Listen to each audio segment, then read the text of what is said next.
The plane hummed steadily as it cut through the crisp morning sky, the rhythmic sound of the engines comforting, like a heartbeat in the vast expanse of clouds. Flight 231 was an ordinary flight, nothing out of the ordinary, and the passengers settled into the familiar routine of air travel. For most, it was a simple, uneventful journey, a break from the demands of daily life. The captain had made his announcements with the practiced calmness that passengers had grown used to, a reminder to buckle seat belts, the sign to turn off electronic devices, and the subtle promise of a smooth flight ahead. But for Amelia, the experience was always laced with unease. Her hand clutched the armrest tightly, the leather hot under her palm, her fingers wrapped in a white-knuckled grip.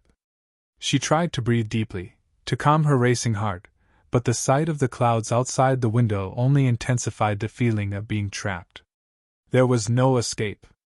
Her pulse quickened as she shifted uncomfortably in her seat. To her left, a young stewardess, bright and eager, glided down the aisle, offering drinks. She smiled, oblivious to the storm of anxiety brewing inside Amelia. Then, suddenly, without warning, the plane shuddered.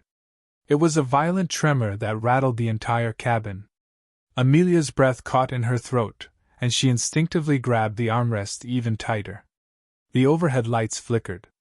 The smooth hum of the engines transformed into an unsettling growl. There was another jolt, stronger this time, followed by the deafening sound of something tearing. The plane seemed to drop, ever so slightly, sending a surge of panic through the passengers. Amelia's mind raced as the noise intensified. The plane jerked, tilted sharply, and then stabilized momentarily before shaking once again. Panic was now spreading like wildfire through the cabin. The once calm and composed flight attendants were now rushing down the aisles, securing the passengers. The captain's voice crackled through the speakers. "Ladies and gentlemen, please remain calm. We are experiencing some technical difficulties. We are diverting to the nearest airport. Please fasten your seatbelts." But Amelia could barely hear him. The sound of the aircraft was deafening. Her head spun as the plane seemed to dive again, an uncontrollable plunge toward the ground. She looked out the window, desperately searching for any sign of reassurance, but instead saw an ominous, swirling mass of dark clouds, the flashes of lightning growing closer by the second. The steady rhythm of the plane's flight had now transformed into a horrifying, unpredictable storm. The wind screamed past the fuselage, and the aircraft groaned under pressure, its metal body bending with a chilling sound. Fear surged through Amelia's veins as the plane pitched dangerously to the right. The angle felt wrong, far too steep for comfort. She could feel the weight of gravity pressing against her chest. It was only a matter of time before the plane fell into a free fall. She looked around her, the terrified faces of fellow passengers all locked in a similar, panicked state. She tried to take a deep breath, but the air felt too thin, and her mind raced with thoughts of what might come next. The announcement crackled through the intercom. "Brace for impact." "Repeat, brace for impact." The words didn't make sense at first. Amelia's mind struggled to process what was happening. She had been in planes for years and never thought a crash would be part of her reality. And yet, here it was. A terrifying certainty she could feel creeping into every fiber of her being. Her chest tightened as she gasped for air, panic flooding her senses. She wanted to scream, but her throat felt dry and tight. Every inch of her body was screaming at her to move, to do something, anything, but she couldn't make her hands or legs obey. Time slowed to a crawl. The hum of the engine grew louder, more erratic, as though the plane itself was protesting the freefall it was plunging into. The entire cabin felt as though it was vibrating. A steady rumble turned into an overwhelming, gut-wrenching roar as the pressure on her chest grew unbearable. She looked out the window, her breath fogging up the glass. Below, she saw nothing but the swirling black of the storm clouds and flashes of white lightning striking the earth in violent arcs. Her stomach dropped, the ground now rushing up at them faster than she ever imagined possible. The sensation of falling was real now, not imagined. Amelia could feel her body growing weightless, as if the earth was calling her, welcoming her into its cold, unrelenting embrace. She felt as if her heart had stopped, as though everything she knew, everything she had ever believed, was being ripped away. The sounds of the plane and the screams of passengers around her were suddenly muffled, drowned out by the deafening rush of wind. She turned her attention back to the seatbelt, forcing her shaking hands to clasp it tightly over her lap. It was a useless motion. The belt couldn't protect her from what was coming, but instinct told her she needed to do it. She pulled it as tight as she could, the strap digging into her waist painfully. She could feel sweat trickling down the back of her neck, despite the chill in the air. There was no way to prepare for what happened next. The entire plane seemed to tilt, throwing her sideways in her seat, and for a terrifying moment, Amelia thought the wings were going to snap off. She looked around in a panic, eyes wide, taking in the horror in the faces of the other passengers. Someone beside her was praying aloud, their voice trembling. Another woman clutched the armrest, her knuckles almost as white as Amelia's. Then came the deafening roar of something, an explosion, perhaps, and the plane dropped again, hard. Amelia's stomach lurched, and she felt as though her entire body was being pulled toward the floor. The descent was dizzying. She could feel the plane's wings struggling against the force of gravity. For a split second, it seemed to level out. The terrifying sound of the engines went quiet, replaced by a piercing scream of metal groaning under pressure. The cabin buckled. Something inside gave way. There was a final jolt, a sickening crash, and then, nothing. The world spun out of control. Amelia was thrust forward, her seatbelt the only thing keeping her tethered to reality. The cabin erupted into chaos.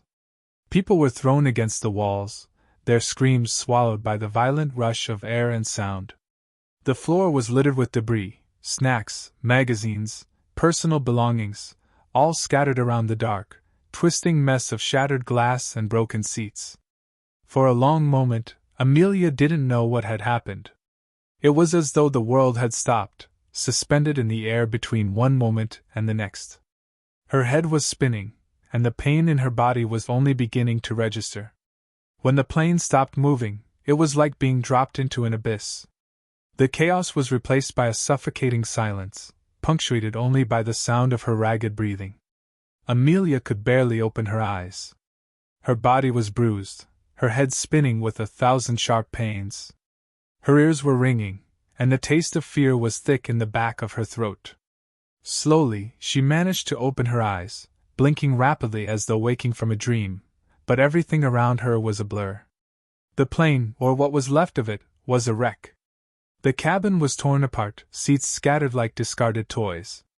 There was smoke, rising from the broken remains of the fuselage. She could smell burning plastic, the acrid scent of fire and fuel. The seatbelt had cut into her skin, and she felt a sharp, pulsing pain in her chest. Amelia's thoughts were fractured. She could feel something was wrong, but everything seemed distant, unreal. Her body was frozen with shock, and yet, instinctively, she knew she had to move. She was still alive, and that meant she needed to survive. She could hear cries from nearby passengers, some of them pleading for help, others trapped beneath wreckage. But the heat was unbearable, and the smoke, thick and stinging, forced her to tear her eyes away from the chaos inside the plane.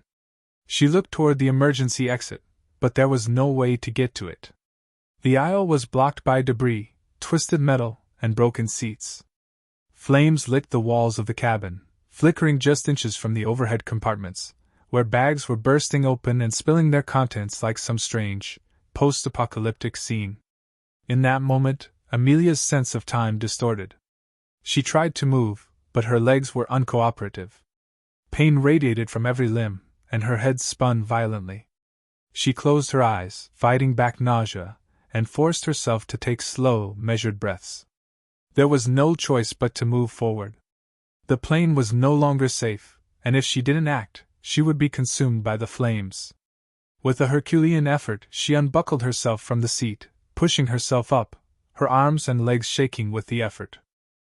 Amelia's world was spinning. Her head throbbed with a dull, persistent ache as she forced herself to move, though every inch of her body felt like it was being held together by fragile threads. She could barely stand, her legs unsteady beneath her, and her vision was clouded with a haze of pain, smoke, and exhaustion. Her heart raced, each beat pounding in her chest like a drum. The cabin of the plane was a disaster zone. The wreckage was more than she could have imagined in her worst nightmares. It was as if everything she had known about flying, about safety, had been shattered in an instant. The once pristine interior was now a twisted mess of metal, fire, and debris. Some of the seats had been torn free from their fastenings and thrown against the walls, their upholstery shredded. The emergency oxygen masks hung uselessly from above, some still swaying in the air. The walls were scorched, and the smell of smoke was overwhelming. There was a bitter, chemical scent in the air from burning plastic, mingled with the heavier, more dangerous fumes of jet fuel. Amelia's breath came in ragged bursts as she forced herself to move forward, to escape from the wreckage. She didn't know where she was going, or what she hoped to find, but she had to get out of this death trap. The flames were licking at the edges of the fuselage, and the heat was unbearable. She could feel the temperature rising rapidly, the air becoming stifling, almost suffocating. Her eyes darted around, trying to make sense of the scene before her. Passengers were either slumped in their seats, unconscious or worse, or crawling on the floor, trying to free themselves from the twisted wreckage. Some were calling out for help, their voices hoarse and panicked, but the noise of the flames and the groaning of the plane's broken body drowned out everything else. Amelia could see other survivors, their faces pale, their eyes wide with fear. The sense of collective terror hung heavy in the air. She had to focus. She couldn't afford to get lost in the chaos. Amelia's instincts kicked in, survival instincts that had taken over every thought in her mind. She was alive. That meant she had to keep moving. The fire was spreading, the air becoming more toxic with each passing second. It was a race against time.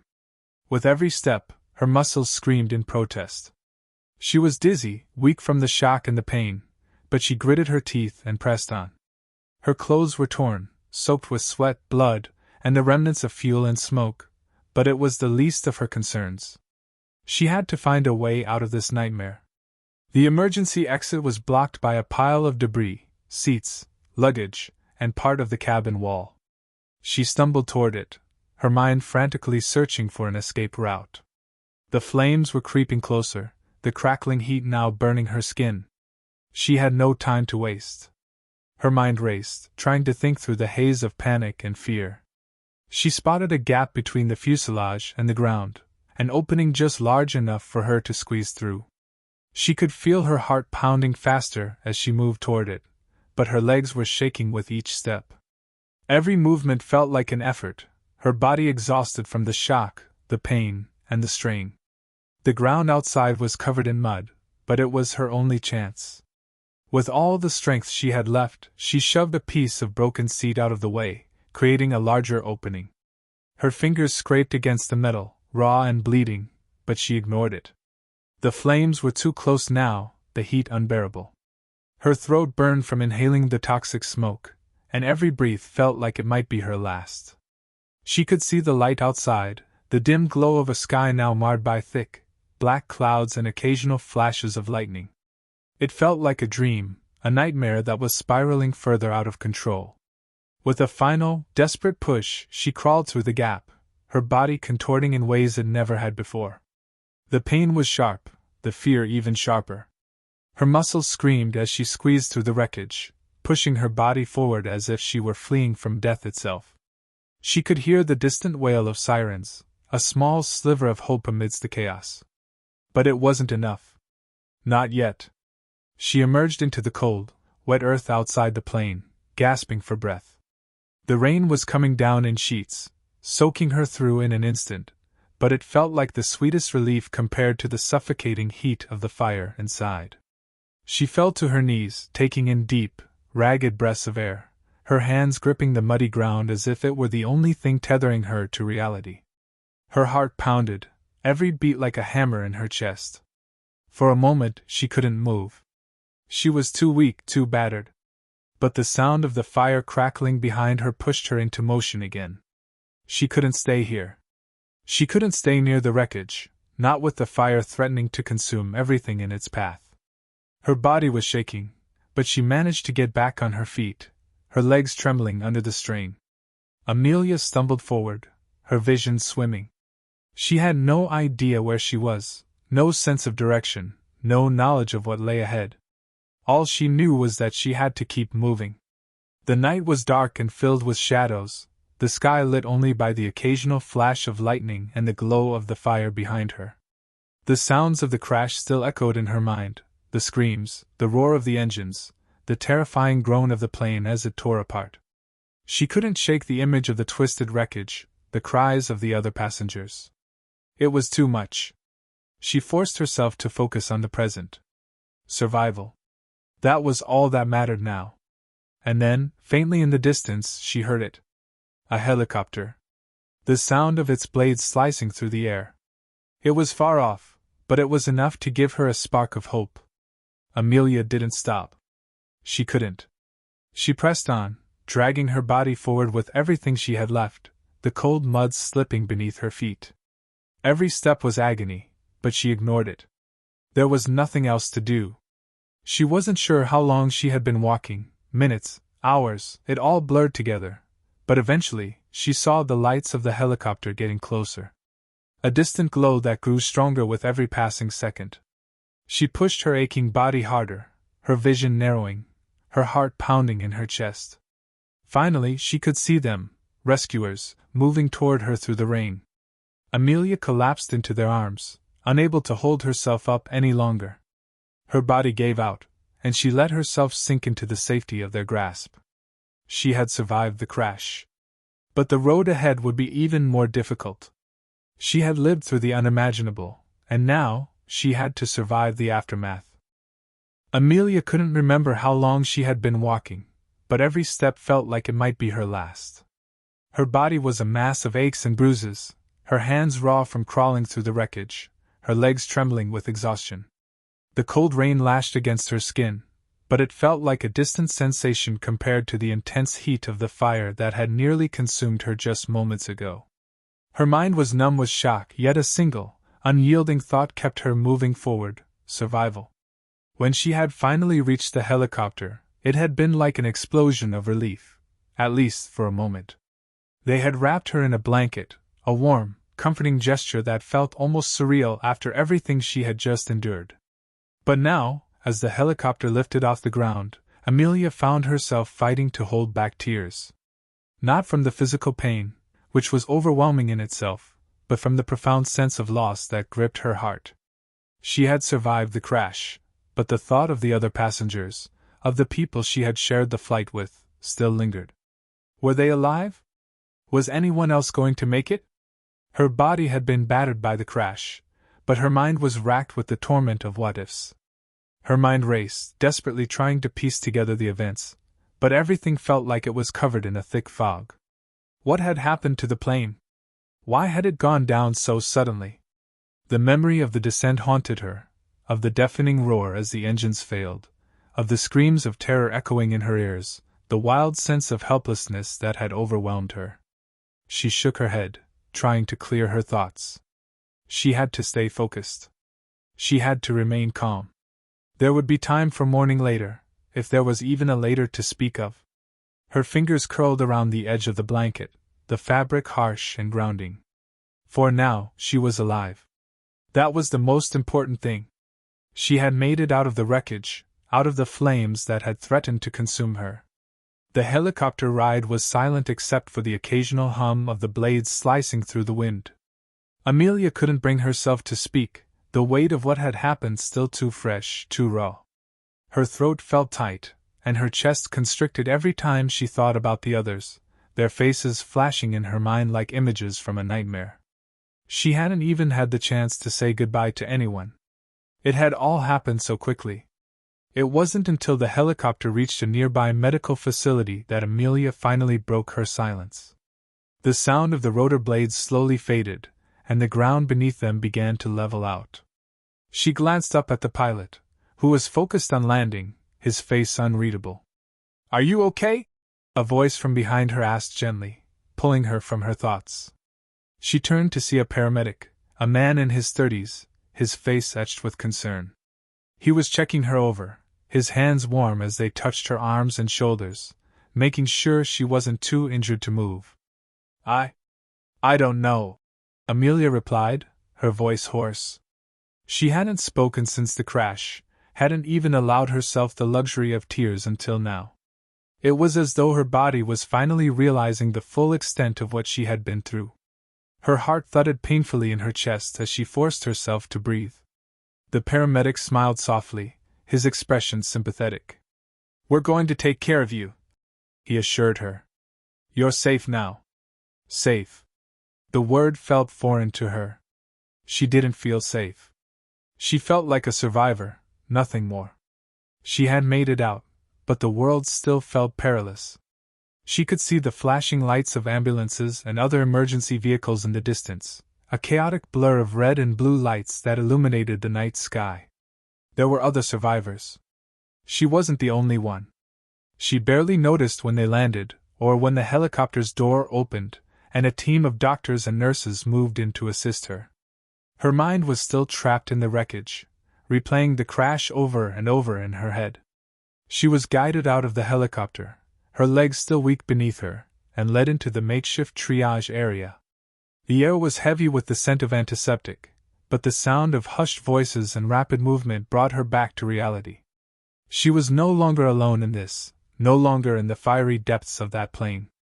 She was in a place where survival was the only focus, and for the first time in what felt like hours, Amelia allowed herself to breathe. A nurse approached her, gently guiding her to a cot where she could lie down. "We're going to check you over, okay?" the nurse said. "You've been through quite a trauma." Amelia nodded, grateful for the care, but her mind couldn't stop racing. Every time she closed her eyes, she saw the wreckage, the faces of the people she had shared the flight with, some of whom she had never even gotten the chance to know. Were they dead? Was there anyone left to tell the story of what had happened? She was the only one here. She was the only one who knew what had transpired in those final moments before the crash. "Are you in pain?" the nurse asked, interrupting her spiraling thoughts. Amelia blinked, shaking her head slightly. Just so tired," she murmured. "Everything hurts, but I need to know what happened."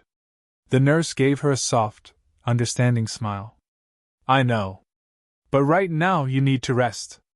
We'll have time to talk later.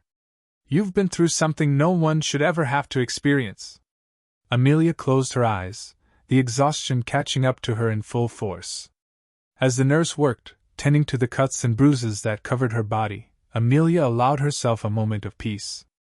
The helicopter had taken her out of the crash site, and now, the first phase of survival was over. But in the depths of her mind, she knew that this was only the beginning. What came next? What happened to the others? How would she ever explain the horror she had witnessed to those who hadn't been there? The questions would have to wait. For now, she let herself sleep, letting the quiet hum of the hospital fade into the background, trying to silence the haunting memories that would forever echo in her mind.